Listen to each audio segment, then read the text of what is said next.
বিবাহ বিচ্ছেদৰ পিছত স্বামীৰ পৰা ভৰণ পোষণৰ ধন লোৱাটো দান বৰঙণি নহয়, বৰঞ্চ বিবাহিত মহিলাৰ মৌলিক অধিকাৰ।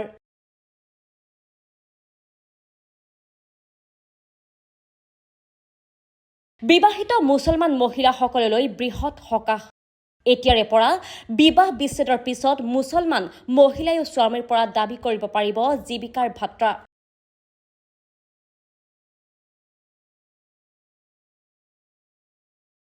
উচ্চতম ন্যায়ালয়ৰ ঐতিহাসিক ৰায়দান। সকলো বিবাহিত মহিলাৰ ক্ষেত্ৰত প্ৰযোজ্য হ'ব 125 নং ধাৰা।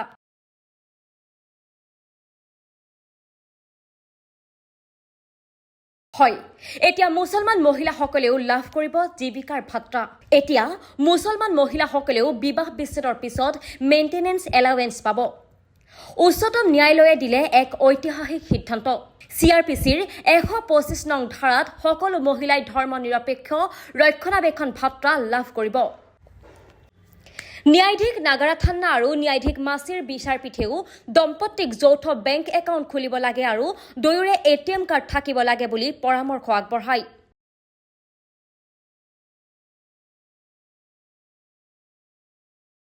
আজি ৰায়দান দিওঁতে উচ্চতম ন্যায়ালয়ে কয় যে CRPCৰ 125 নং ধাৰাত এতিয়া মুছলমান মহিলাসকলেও এই আইন ব্যৱহাৰ কৰি বিবাহ বিচ্ছেদৰ পিছত ভৰণ পোষণ লাভ কৰিব পাৰিব। ধৰ্মৰ লগত ইয়াৰ কোনো সম্পৰ্ক নাই। ন্যায়াধীশ BV ন্যায়াধীশ নাগাৰাথান্না আৰু ন্যায়াধীশ আগাষ্টিন জৰ্জ মাৰ্চিৰহেৰে গঠিত বিচাৰপীঠে এই সিদ্ধান্ত গ্ৰহণ কৰিছে। আদালতৰ বিচাৰপীঠে আৰু কয় যে এতিয়া সকলো বিবাহিত মহিলাৰ ক্ষেত্ৰত 125 নং ধাৰা প্ৰযোজ্য হ'ব। হায়দৰাবাদ উচ্চ ন্যায়ালয়ৰ নিৰ্দেশক প্ৰত্যাহ্বান জনাইছিল এজন মুছলমান লোকে।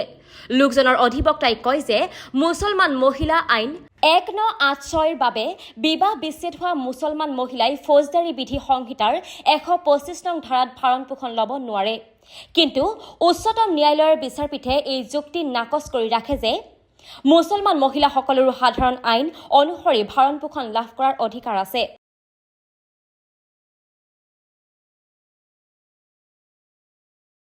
ৰায়দানত উচ্চতম ন্যায়ালয়ে কয় যে জীৱিকাৰ ধন দিয়াটো দান বৰঙণি নহয়, বৰঞ্চ বিবাহিত মহিলাৰ মৌলিক অধিকাৰ। এই অধিকাৰে ধৰ্মৰ সীমা অতিক্ৰম কৰি সকলো বিবাহিত মহিলাৰ বাবে লিংগ সমতা আৰু অৰ্থনৈতিক সুৰক্ষাৰ নীতিক শক্তিশালী কৰে। ৰায়দানত ন্যায়াধীশ নাগাৰাথান্নাই কোৱা অনুসৰি কেৱল বিবাহিত মহিলাৰ ক্ষেত্ৰত নহয়, সকলো মহিলাৰ ক্ষেত্ৰতে ফৌজদাৰী বিধানৰ 125 নং ধাৰা প্ৰযোজ্য হ'ব।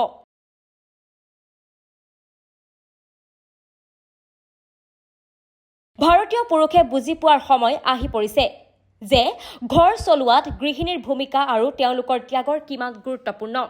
আদালতৰ বিচাৰপীঠে স্বামীয়ে পত্নীক আৰ্থিক সহায় আগবঢ়াব লাগে বুলি গুৰুত্ব আৰোপ কৰে। লগতে পতি পত্নী একেলগে বেংক একাউণ্ট খুলিব লাগে আৰু দুয়োৰে ATM কাৰ্ড থাকিব লাগে বুলিও পৰামৰ্শ দিয়া হৈছিল। ইয়াৰ ফলত ঘৰত মহিলাৰ অৰ্থনৈতিক অৱস্থা সুদৃঢ় হয়।